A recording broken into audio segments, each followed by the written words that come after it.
और उस मंत्र के एक एक शब्द पर यदि चिंतन करेंगे, विचार करेंगे, बड़ा सुंदर उपदेश है उस मंत्र में। हम दुनिया को तो मित्र बनाना चाहते हैं, सबको सखा बनाना चाहते हैं, लेकिन उस परम पिता परमात्मा को कभी मित्र बनाने का प्रयत्न नहीं किया। एक भक्त बैठा है और परम पिता परमात्मा की भक्ति करने के लिए उपस्थित है और परमात्मा से प्रार्थना करता है। ईमानदारी से बताना, जब प्रार्थना के लिए बैठते हैं तो प्रार्थना करते हैं या अपनी समस्याएं रखते हैं? जो नहीं मांगना चाहिए वो परमात्मा से मांगते हैं, और ईश्वर को भी लोगों ने रिश्वतखोर बना दिया।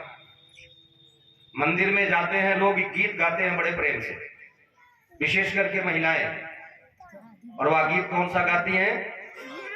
मैया मुरादें पूरी कर दे,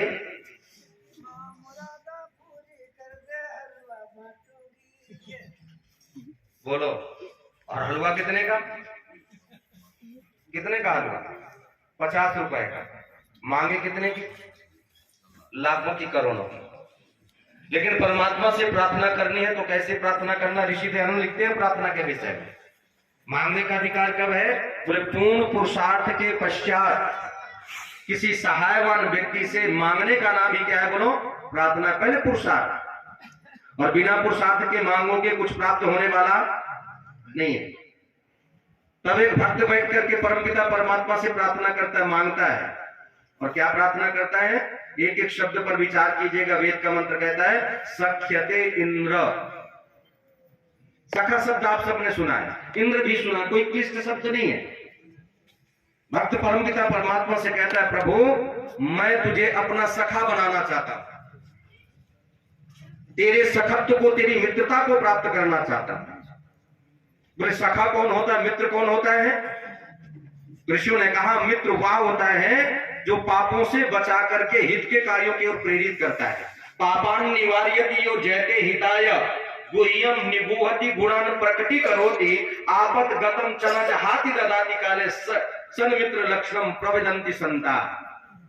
बोले सन मित्र, जो संत लोग मित्र के लक्षण बताते हैं, लक्षण क्या है? बोले जो आपत्ति के समय पर कभी साथ नहीं छोड़ता, आपत्ति में आपके कंधे से कंधा मिला करके खड़ा है और हमारी छिपाने योग्य बातों को छुपाता है, और जो हमारी कहने वाली बातें हैं, जो हमारे गुण हैं, उन गुणों का बखान सबके पास में करता है। लेकिन आज क्या है बोलो, आपकी जो अच्छाई है उसको छिपाएगा, और आपके जीवन में कोई दोष है तो सब जगह उसको गाएगा। यानी लोगों की जो दृष्टि बनी है वो कैसी बनी है? काग दृष्टि बनी है। और काग दृष्टि क्या है? पशु का शरीर कितना बढ़िया हस्त पुष्ट क्यों ना हो, लेकिन उसकी सुंदरता, उसका स्वास्थ्य पशु का दिखाई नहीं देता। काग को क्या दिखाई देता है बोलो? उसके शरीर में छोटा सा भी कोई घाव है तो घाव दिखाई देगा। आज लोगों की यही दृष्टि हो गई है। आज हमारे मित्रों की भी यही स्थिति है। आज शराबी शराबी को मित्र कहता है। मैंने कहा जब शराबी स्वयं का मित्र नहीं है तो आपका भी मित्र होने वाला नहीं है। क्यों? क्योंकि जो बुराइयों में फंसा हुआ है, तुम्हें भी बुराइयों में फंसा रहा है, वो कभी किसी का मित्र बोलो नहीं हो सकता है। मित्र तो वही होता है जो पापों से बचा करके हित के कार्यों की ओर प्रेरित करता है। और इस परिभाषा से देखना चाहोगे तो महर्षि प्रवर देव दयानंद इस समाज के बहुत बड़े हितैषी मित्र बन करके आए। ये अलग बात है कि हमने उस ऋषि की मित्रता को समझने का प्रयत्न नहीं किया, और उसकी मित्रता की एक झलकी आपके सामने रख रहा हूं। कैसा मित्र था वो समाज का ऋषि? सबको हित के कार्यों की ओर प्रेरित करना चाहता था। जिसकी जो बुराई है बुराई कही, अच्छाई अच्छाई कही। और मुझे वह याद आ रहा है कि ऋषि दयानंद का प्रवचन हो रहा है, और किसका? बुत परस्ती का, मूर्ति पूजा का खंडन कर रहे हैं। और वहां पर एक मौलवी बैठा हुआ है। मौलवी ऋषि दयानंद को बड़े ध्यान से सुन रहा है। क्यों? क्योंकि वो विचार करता है क्योंकि मुसलमान बुत परस्त नहीं है, बुत शिकन है। बस जब ऋषि दयानंद वहां बुत परस्ती का, मूर्ति पूजा का खंडन कर रहे हैं तो लोग खड़े हो गए। बोले क्या कर रहे हो? मूर्ति पूजा का खंडन नहीं कर सकते, और कुछ कहना चाहो तो कहो। ऋषि दयानंद क्या कहते हैं? ये दयानंद तो वेद की बात कहेगा, और क्या कह सकता है? तुम वेद विरुद्ध आचरण कर रहे हो, और वेद में ईश्वर की कोई प्रतिमा नहीं है, मूर्ति नहीं है। बोले जब तुम्हें और कोई बात नहीं कहनी है तो तुम आप यहां से निकलो, और ऋषि दयानंद को वहां से निकाल दिया गया। लेकिन मौलवी पास में आकर के कहता है ऋषि दयानंद से कि बाबा आप हैं तो काफिर। क्या कहता है? बाबा आप हैं तो काफिर, लेकिन बात हमारे मत के अनुकूल करते हैं। काफिर कौन है? जो इस्लाम पर ईमान ना लाए वह काफिर। बोले हैं तो आप काफिर, लेकिन बात हमारे मत के अनुकूल करते हैं। इसलिए मैं चाहता हूं कि आप हमें भी उपदेश करें। ऋषि दयानंद क्या कहते हैं? सन्यासी का काम ही लोगों को उपदेश देना है, चलो तुम्हें उपदेश दूंगा। और मित्रता देखिएगा ऋषि की, वो मौलवी अपने लोगों के पास में लेकर के गया और अपने लोगों को सूचना दी, एक ऐसा अद्भुत सन्यासी है जो है तो काफिर लेकिन बात हमारे मत के अनुकूल करता है, ऐसे सन्यासी को लेकर के आया हूं, उनका उपदेश होना है। सभी लोग एकत्रित हो गए और ऋषि दयानंद ने अपना प्रवचन प्रारंभ किया। कहां से? संबोधन के बाद में ऋषि दयानंद अपना प्रवचन प्रारंभ करते हुए कहते हैं, देखो कुरान खुदाई पुस्तक नहीं हो सकता। और जैसी बात कही कि कुरान खुदाई पुस्तक नहीं हो सकता, तो वहां तो शोर मच गया। बोले किस काफिर को यहां ले आए? ये तो हमारा ही खंडन कर रहा है, ये तो हमारी ही खटिया खड़ी कर रहा है। जो मौलवी लेकर के आया था वो हाथ जोड़ करके खड़ा हो गया और मौलवी क्या कहता है, बाबा दयानंद मैं तो आपको समझ ही नहीं पाया, आप किस मिट्टी के बने? कल उनके यहाँ थे, उनका खंडन, आज मैं लेकर के आया तो हमारी खटिया खड़ी कर दी। तो श्री दयानंद कहते हैं, सुन भाई, कल मैंने उनका नमक खाया था, उनके आंगन में चौके में गंदगी देखी तो दयानंद वहां झाड़ू लगाना प्रारंभ कर दिया। आज मैंने तुम्हारा नमक खाया है और तुम्हारे आंगन में चौके में गंदगी देखी, बुराई देखी, तो उस बुराई को साफ करना प्रारंभ कर दिया, झाड़ू लगाना प्रारंभ कर दिया। क्यों? क्योंकि दयानंद जिसका नमक खाता है उसकी बजाता है। दयानंद नमक हलाल है, नमक हराम नहीं है। यही तो मित्रता है। तुम्हारे अंदर जो बुराइयां हैं उन बुराइयों को दूर करके हित के कार्यों की ओर, सच्चे मार्ग की ओर जो प्रेरित करता है वही तो सच्चा, बोलो, सखा है, वही तो सच्चा मित्र है। इसलिए ऋषि दयानंद सखा बनकर के, मित्र बनकर के राष्ट्र देश के आए थे, सारे विश्व के आए थे, लेकिन हमने समझने का प्रयत्न नहीं किया। इसलिए आज तो शराबी को मित्र कहता है। तो ये शराबियों से कभी उलझना मत, बड़े विचित्र होते हैं साहब। और कैसे कैसे विचित्र होते हैं। एक शराबी शराब लेकर के पहुंच गया, बोतल लेकर के मस्जिद में, और मस्जिद में कौन बैठता है? मुल्ला बैठता है, जो सुबह सुबह मुर्गे की तरह से बांध देता है। बस जैसे ही मुल्ले ने, मौलवी ने देखा कि शराबी शराब पिएगा, आवाज लगा दी, शराबी शराब नहीं पीना यहाँ। बोले क्यों? बोले अल्लाह ताला का घर है। और जैसे ही कहा कि अल्लाह ताला का घर है, शराबी तो एक पैर पहले से लगा करके आया था, बढ़िया नशा हो रहा था। बस शराबी एक शेर पढ़ता है, जब मौलवी ने कहा कि अल्लाह ताला का घर है, तो मौलवी शराबी शेर पढ़ते हुए कहता है, जाहिद शराब पीने दे मस्जिद में बैठकर, जाहिद शराब पीने दे मस्जिद में बैठकर, या वह जगह बता जहां खुदा ना हो। या तो मुझे यहाँ बैठ करके शराब पीने दे, या वह जगह बता दे जहां खुदा ना हो, मैं वहां जाकर के शराब पी लूंगा। क्यों? क्योंकि मुसलमान भी ईश्वर को, खुदा को कण कण में, जर्रे जर्रे में व्यापक कहते हैं, लेकिन है नहीं। है कहां? सातवें आसमान में। और सातवें आसमान में भी कहां बैठा है? तखत में। और तखत को किसने पकड़ रखा है? फरिश्तों ने। अब उन कमबख्तों से पूछो कि आसमान कोई ऐसा स्थान तो नहीं, ठोस पदार्थ तो नहीं है कि जहां पर आकार वाली वस्तु ठहर सके, रुक सके। क्यों? क्योंकि आकार वाली वस्तु को ठहरने के लिए कुछ ना कुछ तो आधार होना चाहिए। चलो खुदा तो तखत में बैठा हुआ है, लेकिन जिन फरिश्तों ने तखत को पकड़ रखा है वो कहां ठहरे, वो कहां रुके? यही तो बिना मना है। ये सिर पैर की बातों को लोगों ने सही मान लिया, और आप लोगों की भी एक सिर पैर बेसिर पैर की बात है। मैंने एक पंडित जी से पूछा, पंडित जी एक बात बताओ, ये पृथ्वी किस पर टिकी है? तो आपसे भी पूछ रहा हूँ, ये पृथ्वी किस पर टिकी है? क्यों जी? नहीं पता? कुछ तो बोल दो, किस पर टिकी है पृथ्वी? गाय के सींग पर। कुछ लोग कहते हैं शेषनाग पर। बोले ये पृथ्वी किस पर टिकी है? बोले शेषनाग पर। चलो उनसे पूछ लो, भाई शेषनाग पर तो पृथ्वी टिक गई, लेकिन ये शेषनाग किस पर टिका है कोई उत्तर? अब वो कछुए को बता दिया। और जब भूकंप आदि आते हैं ना, तो क्या कहते हैं, वो जो नाग है वो करवटें बदलता है तो पृथ्वी हिलती है।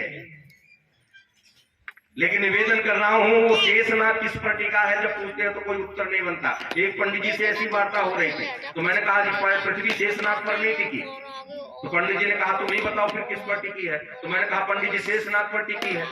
तो पंडित जी को भी क्रोध आ गया, गुस्सा आ गया। बोले तूने कौन सी नई बात बता दी? मैंने जब कहा कि शेषनाग पर टिकी है और तुमने भी यही कहा कि शेषनाग पर टिकी है।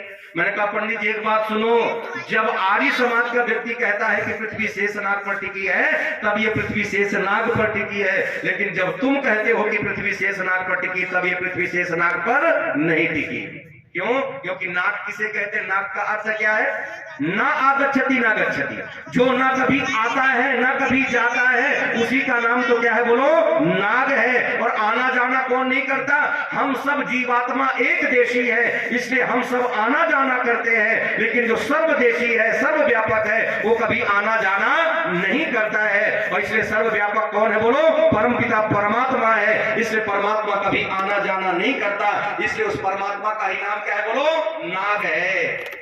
तो शेष शब्द भी जोड़ दो, तो शेष का अर्थ क्या है? बोले जब प्रलय होगी, प्रलय अवस्था में जो शेष बचने वाला है वही तो परमात्मा है, वही तो शेष नाग है। जिस पृथ्वी को किसने धारण किया हुआ है? बोलो, उस परमपिता परमात्मा ने धारण किया हुआ है। परमात्मा की व्यवस्था में ये पृथ्वी टिकी हुई है, किसी नाग पर ये टिकी हुई नहीं है। तो बस मौलवी ने भी कहा कि यहाँ शराब नहीं पी जाती। क्यों? बोले अल्लाह ताला का घर है। तो शराबी कहता है या तो शराब पीने दे या वह जगह बता दे जहां खुदा ना हो, मैं वहां जाकर के पी लूंगा। तो मौलवी ने अपने विचारों को बदला। बोले अल्लाह ताला का घर नहीं, ये अल्लाह ताला की इबादत गाह है जहां उसकी इबादत की जाती है। तो शराबी ने दूसरा शेर पढ़ा, तेरी इबादत में ताकत है तो मस्जिद हिला के दिखा। तेरी इबादत में ताकत है तो मस्जिद हिला के दिखा, नहीं तो एक प्याला पी तो मस्जिद की बात करता है, सारी दुनिया को हिलता हुआ देख। और मौलवी के पास में अब कोई जवाब नहीं बचा, इसीलिए तो कहते हैं जब जब कोई समस्या आती है तो आर्य समाज का विद्वान ही समाधान देता है। आर्य समाज के एक विद्वान आगे आते हैं और शराबी के शेर का उत्तर देते हैं और क्या कहते हैं? रे रिंद शराब पी मस्जिद में बैठकर, रे रिंद शराब पी मस्जिद में बैठकर, गर दिल में खुदा नहीं तो कहीं भी खुदा मिलने वाला नहीं है। और जिस दिन खुदा को अपने हृदय में व्यापक मान लेगा तो शराब जैसी तुच्छ वस्तु को कभी हाथ लगाने वाला नहीं है। यदि प्रार्थना करनी है तो क्या करना? परमात्मा को सखा बनाने की प्रार्थना करना। भक्त कहता सत्यते इंद्र, हे इंद्र प्रभु परमपिता परमात्मा, मैं तेरी सखत्व को, तेरी मित्रता को प्राप्त करना चाहता हूं। तो मानो ईश्वर ने पूछा तू मेरी मित्रता को प्राप्त क्यों करना चाहता है? क्यों? क्योंकि ये मनुष्य बिना स्वार्थ के दुनिया में कोई काम करने वाला। क्यों? पिताजी से जब तक रस मिल रहा है, पिताजी की पेंशन आ रही है। क्यों जी मास्टर साहब? पिताजी की पेंशन आ रही है तो बच्चे पिताजी की सेवा कर रहे हैं, बहुएं सेवा कर रही हैं। और पिताजी के पास पेंशन ना हो तो कम वक्त व्यर्थ में खर्च करवाता है। अरे कमरा एक घेर रखा है, कमरा छोड़ दे तो किराए में उठ जाएगा, बड़ी जगह कम पड़ रही है। ईश्वर भी कहता है तू बिना स्वार्थ के दुनिया में कोई काम नहीं करता, तू मित्र बनाना क्यों चाहता है? तेरे जीवन में ऐसी क्या कमी है? तो भक्त कहता है प्रभु तेरी मित्रता से मेरे जीवन में एक विशेष कार्य होने वाला है। और क्या कार्य होने वाला है? तो भक्त कहता है मेरे अंदर की कमी है। और क्या कमी है? मां भेम, मैं डरता हूं, मेरे अंदर हमेशा भय रहता है, डर लगा रहता है। और डर किस बात का लगा रहता है? तो भक्त कहता है मृत्यु का भय मुझे हमेशा सताता है। बोले तेरी मित्रता से मेरा मृत्यु का जो भय है, जो सताता रहता है, मैं मर जाऊंगा, ये भय तेरी मित्रता से समाप्त हो जाएगा, मैं अभय हो जाऊंगा। तो भागीश्वर पूछता है मेरी मित्रता से तेरा मृत्यु का भय कैसे दूर होगा? तो भक्त कहता है तेरी मित्रता से मेरा भय इसलिए दूर होगा। तो कहा भक्त कहता है जेतारम, तू जीतने वाला है। और ईमानदारी से बताना, जीतने वाले का साथ मिल जाए तो फिर डर लगता है क्या? कहीं आपके जिलाधिकारी से मित्रता हो जाए आपकी, फिर क्या कहोगे पूरे संभल जनपद में? क्यों जी शास्त्री जी, सीना तान करके लोगों को, आते जाते लोगों को सताते हुए घूमेंगे, जानता है मैं कौन, मेरा मित्र कौन है? बोले जिलाधिकारी मेरा मित्र है। और कहीं प्रदेश के मुखिया बाबा जी से मित्रता हो जाए फिर तो बोले चिंता मत कर, बुलडोजर तैयार है, मुझे डरने की कोई आवश्यकता नहीं है। और कहीं प्रधानमंत्री जी से मित्रता हो जाए, पूरे देश में कहीं डर नहीं लगता। तो ईश्वर कहता है, भक्त कहता है जेतारम तू जीतने वाला है। ईश्वर कहता है सुन भक्त, केवल मैं जीतने वाला नहीं, दुनिया के लोग भी जीतने वाले, उनको मित्र बना ले, तेरा भय दूर हो जाएगा। तो भक्त क्या कहता है? बोले दुनिया के लोग जीतते तो हैं, लेकिन जहां दुनिया के लोग जीतते हैं वहां पर दुनिया के लोग हारते भी हैं। दुनिया में कोई ऐसा व्यक्ति नहीं होगा जो हमेशा जीतता ही जीतता रहे, कभी हारे ना। अरे कभी ना कभी तो हार का मुख बोलो देखना पड़ता है। तो भक्त कहता है दुनिया के लोगों को मित्र तो बना लूं, लेकिन उनके पास एक कमी है, और क्या है कि दुनिया के लोग जहां जीतते हैं वहां हारते भी हैं। लेकिन तू कैसा है? तो भक्त कहता है अपराजितम, तू अपराजित है, कभी हारता नहीं है, तू तो जीतता ही जीतता रहे। तब ईश्वर कहता है भक्त मेरी मित्रता को प्राप्त करना चाहता है तो तुझे कुछ बनना पड़ेगा। क्यों? क्योंकि बिना बने मेरी मित्रता को कोई प्राप्त नहीं कर सकता। तो मंत्र क्या कहता है, क्या बनना है? ईश्वर कहता है वाजिनो, तू वाजी बन जा। और वाजी का अर्थ क्या किया है? बोले वाजी का अर्थ किया है घोड़ा। अब आप कहेंगे तो बड़ी विचित्र बात है, शास्त्र ईश्वर की प्राप्ति मनुष्य शरीर में बताते हैं और यहाँ घोड़ा बनकर के ईश्वर को प्राप्त करना होगा क्या? तो दुनिया के अंदर जितने भी घोड़े होंगे वो सारे के सारे ईश्वर को प्राप्त हो चुके होंगे। तो वेद कहता है, भक्त ईश्वर कहता है भक्त मैं तुझे घोड़ा बनने के लिए नहीं कह रहा हूं, तुझे तो घोड़े के गुणों को उतारने के लिए कह रहा हूं। और जिस दिन घोड़े के गुणों को तूने जीवन में उतार लिया तो तू मेरे सखत्व को प्राप्त हो जाएगा, मेरी मित्रता तुझे प्राप्त हो जाएगी। और घोड़े को संस्कृत में क्या कहते हैं? अश्व कहते हैं। और अश्व का अर्थ क्या है? अमाने नहीं, स्वामाने कल। बस अश्व भी गुण एक बताता है, अश्व का एक गुण है कि तू भी हमेशा वर्तमान में जीने वाला बन जाना, कल की कभी चिंता मत करना, भविष्य की चिंता मत करना और भूत का कभी चिंतन मत करना। यानी अपने वर्तमान को ठीक कर लेना, और जब तेरा वर्तमान ठीक हो जाएगा तो तेरा भविष्य भी बोलो उत्तम हो जाएगा। लेकिन भविष्य की चिंता को लेकर के इतने मग्न हुए कि हमने अपना वर्तमान ही बिगाड़ लिया। यहाँ वृद्ध भी दुखी, नौजवान भी दुखी, अब तो धीरे धीरे बच्चे भी दुखी होने लगे। क्यों? क्योंकि बच्चों का बचपन लोगों ने छीन लिया। विश्व ने क्या व्यवस्था दी थी? 60 और 8, यानी 8 वर्ष का गुरुकुल चला जाए, और जब 60 पाठा हो जाए तो सामाजिक कार्यों को करना। वानप्रस्थ क्या है? वानप्रस्थ के लिए कोई गणवेश निर्धारित नहीं है। वानप्रस्थ तो व्यवस्था में परिवर्तन ही तो है। अभी तक हम केवल परिवार तक जी रहे थे, परिवार की समस्याओं का समाधान कर रहे थे, पारिवारिक कार्यों को संपादित कर रहे थे। अब व्यवस्था में परिवर्तन करके सामाजिक कार्यों को करना प्रारंभ कर देंगे, यही तो वानप्रस्थ है। इसलिए कहा 8 वर्ष की व्यवस्था दी थी, 8 वर्ष का कहां चला जाए, गुरुकुल में चला जाए। लेकिन हमने बच्चों के बचपन को छीना कि नहीं छीना? 2.5 वर्ष का भी वहां शहरों में 2.5 वर्ष का भी बच्चा नहीं हो पाता, कहां भेज देते हैं? प्ले ग्रुप के विद्यालय। और वो भी कितने वर्ष बच्चे के खराब करते हैं? 5 वर्ष बच्चों के खराब करते हैं। केजी, यूकेजी, ये आपके पास पैसा देते रहो। माँ को भी परेशानी थी, क्यों रोता था? मोबाइल देखने में माँ को परेशानी होती थी। बोले 2-4 घंटे के लिए मुझसे दूर हो जाएगा, मुझे स्वतंत्रता मिल जाएगी। तो माँ ने भी टाल दिया, भेज दिया। इसने कहा तुम वर्तमान में जीने वाले बन जाओ, वर्तमान को ठीक कर लो। लेकिन यहाँ बूढ़ा भी दुखी, नौजवान भी दुखी। बूढ़ा क्यों दुखी है? क्योंकि वृद्ध हमेशा अतीत में जीते हैं, भूत में जीते हैं। क्यों जी मंत्री जी? आज बैठ करके विचार करते होंगे लोगों को, नौयुवकों को दौड़ते हुए कि आज से 40 साल पहले मैं भी ऐसे ही दौड़ लगाता था। बस उनको देख करके सोच करके दुखी हो रहा है। नौजवान क्यों दुखी है? क्योंकि उसको भविष्य की चिंता है, इसलिए नौजवान भी दुखी। इसलिए वेद कहता है तुम भविष्य की चिंता मत करना, भूत का कभी चिंतन मत करना। क्यों? क्योंकि भूत का चिंतन करोगे तो भूत काल का किया हुआ अच्छा काम भी कभी कभी दुख देता है। और कैसे दुख देता है? मान लो किसी विवाह की पार्टी में पहुंच गए, वहां भोजन व्यंजन लगे हुए हैं, कई प्रकार की मिठाइयां थी, कई प्रकार की सब्जियां थी, बहुत सारे व्यंजन लगे थे। अगले दिन घर आ गए और घर में भोजन परोस करके आया महेंद्र जी। बोले अभी अटैक पड़ा था, हल्का सा कोलेस्ट्रॉल बढ़ गया है, इसलिए बोले चिकनाई बंद, बिल्कुल तेल नहीं सब्जी में, घी नहीं रोटी में, बोले बस सूखे सर्राटे। बस वही भोजन परोस करके आ गया, एक फुल्का सूखा, उसमें भी घी नहीं, और सब्जी भी बिना तेल की, जीरे का छौंक लगा हुआ। और जब सब्जी रोटी देखी तो कल का किया हुआ भोजन याद आ गया। बोले पार्टी में शाही पनीर भी था, मिक्स वेज भी था, रसगुल्ले थे, रसमलाई थे, कल का खाया हुआ भोजन याद आया और आज देख करके दुखी होने लगा। कल ऐसा था और आज क्या है? एक सूखा फुल्का और सब्जी। इसने कहा भूत का चिंतन मत करना और भविष्य की चिंता मत करना, बस भूत का जूस निकाल लेना। भूत का जूस क्या है? जो आपने अच्छा किया है उसके सार को ले लेना और आगे करना प्रारंभ कर देना। लेकिन भूत नाम आते लोगों के पैरों के नीचे से पहले तो जमीन खिसक जाती, खिसकती है कि नहीं खिसकती? और फिर कहते हैं आर्य समाजी तो किसी को मानते नहीं, ये तो खंडन करते हैं। हमने कहा नहीं, भूत को भी हम मानते हैं, लेकिन तुम जैसे मानते हो वैसे नहीं मानते।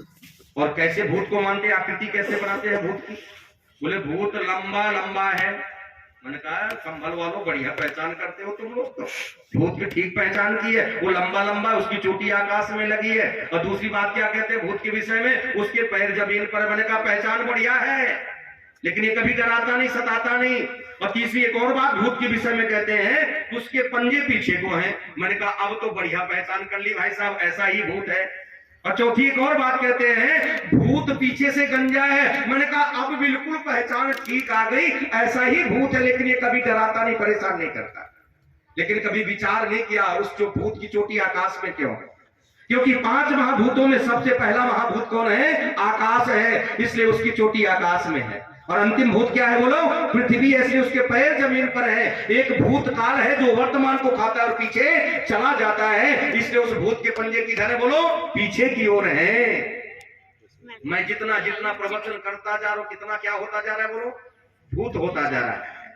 वर्तमान कितनी देर का है? जितनी देर में एक बार परमाणु पलटा खाता है उतनी देर का वर्तमान, बाकी सारा का सारा क्या है बोलो? भूत है। जितना जितना प्रवचन होता जा रहा है वो क्या होता जा रहा है? भूत होता जा रहा है। यानी जो वर्तमान को खाता है पीछे चला जाता है, इसलिए उस भूत के पंजे क्या है? पीछे की ओर है। भूत नाम समय का भी है। यदि समय को पकड़ना है तो पीछे से मत पकड़ना। क्यों? क्योंकि भूत तो पीछे से गंजा है। आगे से पकड़ना, समय आगे से पकड़ में आएगा, पीछे से पकड़ में आने वाला नहीं है। ये भूत कभी किसी को डराता नहीं, सताता नहीं। तब कहा भूत का चिंतन मत करना, भविष्य की चिंता मत करना, वर्तमान को ठीक कर लेना। और घोड़े का दूसरा एक और गुण अपने जीवन में उतार लेना। और ये बात कहकर के वाणी को विराम करके आगे कार्यक्रम देखना है। घोड़े का दूसरा गुण क्या है? आप सब लोगों ने भी घोड़ा देखा होगा। परमपिता परमात्मा ने घोड़े को 4 पैर दिए, 4 टांगे दिए। लेकिन जब घोड़ा खड़ा होता है तो कितनी टांगों में खड़ा होता है बोलो? 3 टांगों पर। एक टांग को थोड़ा सा हमेशा उठा करके रखता है। किसी ने पूछा, और साधारण व्यक्ति ने नहीं पूछा, महर्षि याज्ञवल्क्य को पूछते हैं। और कहां पर पूछते हैं? जब अश्वमेध यज्ञ की चर्चा कर रहे हैं वहां पर पूछते हैं। और वहां पर घोड़े को बुलवाते हैं। घोड़ा बोलता नहीं है, लेकिन कभी तो पशु पक्षियों को भी बोलो बुलवा देते हैं। और महर्षि याज्ञवल्क्य को वहां घोड़े से पूछते हैं, घोड़े को बुलवाते हैं। और घोड़े से पूछा परमात्मा ने तुझे 4 टांगे दिए, 4 पैर दिए हैं, लेकिन तू जब खड़ा होता है तो 3 टांगों पर क्यों खड़ा होता है? एक को उठा करके क्यों रखता है? तो घोड़ा कहता है सुन भाई, मैं एक टांग इसलिए उठा करके रखता हूं कि मालिक का आदेश हो और मैं चल पड़ूं।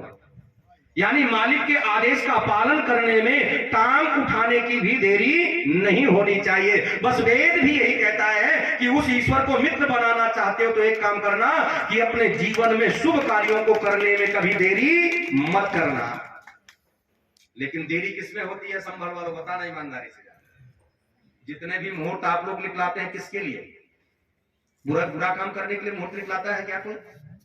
बेटे का विवाह कर रहे हैं तो कोई बुरा काम है क्या? मुहूर्त निकलाया। दुकान का शुभारंभ किया, उसके लिए मुहूर्त निकलाया। यानी जितने भी अच्छे काम हैं उन सब कार्यों के लिए मुहूर्त निकलाते हैं। लेकिन मैं कहा करता हूं कि तुम कभी अच्छे कार्यों को करने के लिए कभी मुहूर्त मत निकलाना। क्यों? अच्छा कार्य जितना जल्दी हो सके उतना अच्छा है। यदि मुहूर्त ही निकलाना है तो पाप कर्म करने के लिए मुहूर्त निकलाना। क्यों? पंडित जी के पास जाकर के कहना पंडित जी अमुक व्यक्ति के साथ मुझे बेईमानी करनी है, देखो मुहूर्त कब का है। और मुहूर्त निकले 2 दिन बाद का, और अभी मन में विचार है पाप करने का, और 2 दिन के बाद में वो विचार दूर हो जाए और आप पाप कर्म करने से बच जाए। इसलिए अच्छे कार्यों को करने के लिए कभी मुहूर्त मत निकलाना। बस वेद भी यही कहता है तुम शुभ कार्यों को करने में कभी देरी मत करना, और शुभ कार्य अच्छे जल्दी से जल्दी कर देना। और यदि ये करना प्रारंभ कर दोगे तो मेरी मित्रता को प्राप्त हो जाओगे। और जब परमात्मा सखा बन जाएगा, मित्र बन जाएगा, तो हमारी सारी की सारी समस्याओं का समाधान हो जाएगा। इसलिए मंत्र कहता सख्यते इंद्र, हे इंद्र प्रभु परमपिता परमात्मा मैं तुझे सखा बनाना चाहता हूं, तेरी मित्रता को प्राप्त करना चाहता हूं। और मित्रता क्यों चाहता हूं तेरी? क्योंकि मेरे अंदर मृत्यु का भय है, वह भय दूर हो जाएगा। तू जीतने वाला है, तू अपराजित है, कभी हारता नहीं है। ये थोड़ी सी चर्चा आप सबके मध्य में की है। आप सब